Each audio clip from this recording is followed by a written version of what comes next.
जे पुरुष बायकांना फक्त पायाखालची जुती समजतात, मनमानी करतात, घरामध्ये व्यवस्थित वागत नाहीत, दारू पितात, घरामध्ये भांडणं करतात, फक्त अशाच पुरुषांसाठी महिलांनी करण्याचा हा उपाय आहे. कारण की स्त्रीला सन्मानाने वागवत नाहीत, अशांसाठी हा उपाय देत आहेत.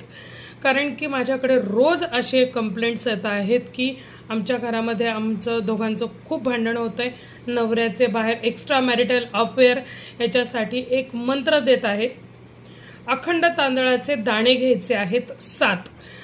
सकाळी सूर्योदयाच्या वेळेला हा मंत्र करायचा आहे. स्नान करून घ्या, तांदळाचे दाणे हातामध्ये घ्यायचे आहे.